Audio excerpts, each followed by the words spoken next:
What's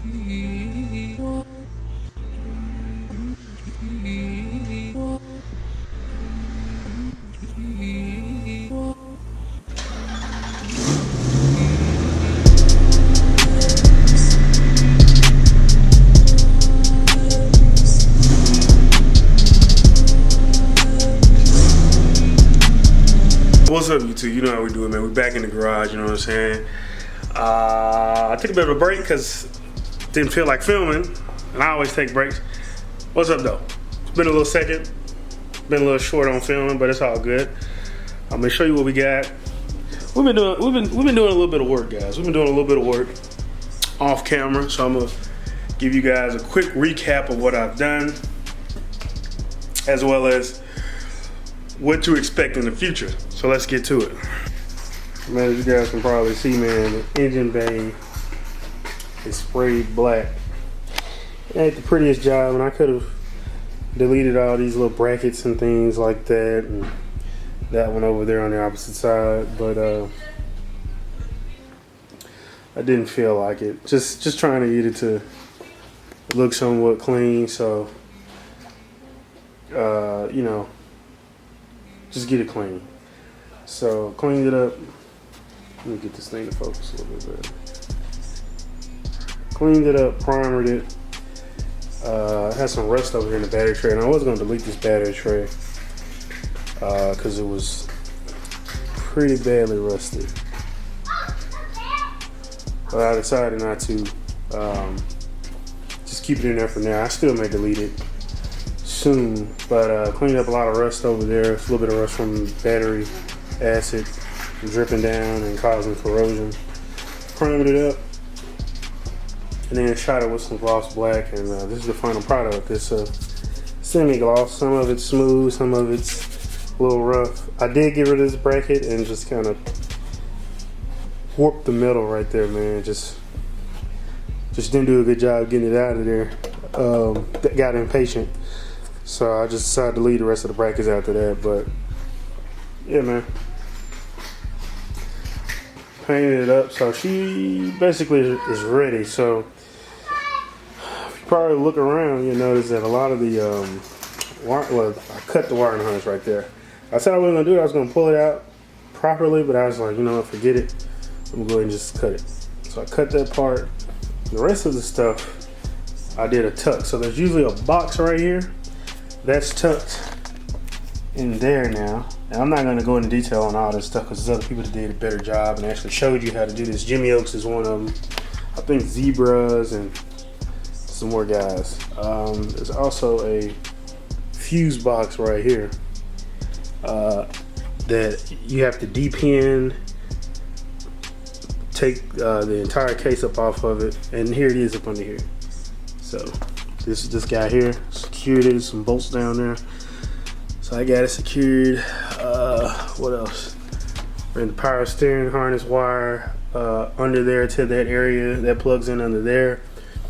There was some ABS sensor plugs in there as well. Those are ran under the fender liner as well. Now, 1 week later. It's been a minute, man.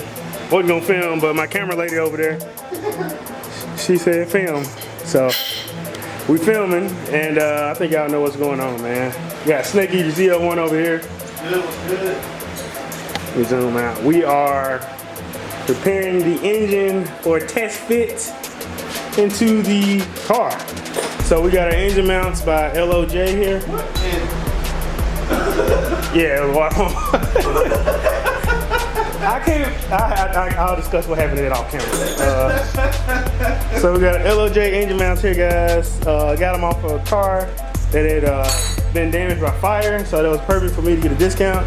And we're about to test fit. Took the intake manifold off. We got a chain on. We're going to take it off the engine stand and do the rear main seal.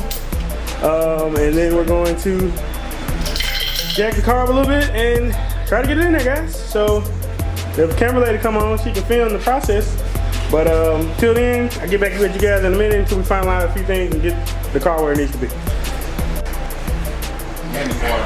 Yo, we over here. Tired.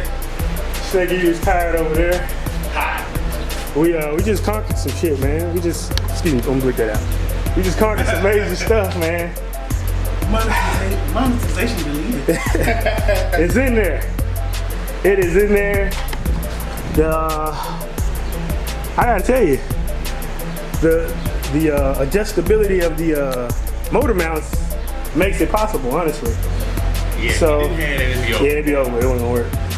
So the subframe, I don't know if you guys can see that. You probably can't. It's barely hitting the oil pan, but I'm gonna trim that up, that little piece right there.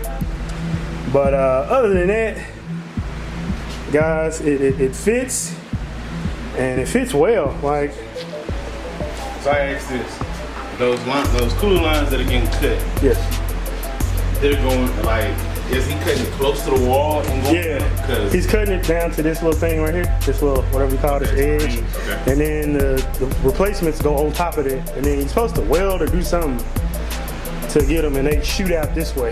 Okay. So the lines go this way. Kind of like on the Camaro, how the cooling lines, heat core lines go that way, so that's the way it'll be.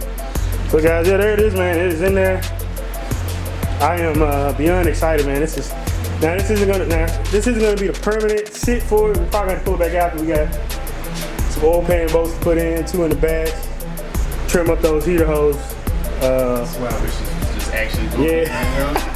Well, we know how to do it now. So I mean, yeah, we know how to do it. It's just the fact that it's just like, could you imagine just be like, all right, get under there and bolt it up again. Well, see, the thing I wanted to do is I wanted to have this in there so I can mock everything up and make sure everything is straight when it's time to run.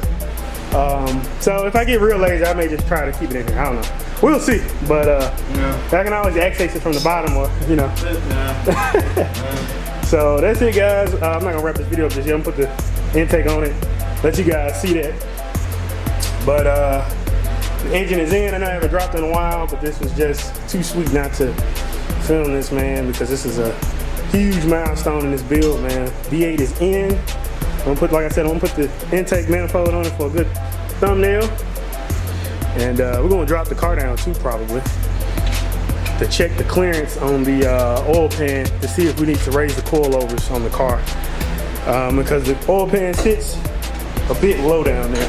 You guys can see that. Yeah, be back in a minute. We'll put the intake manifold on and test it out. All right, guys, so just to polish it off, I put the intake on there.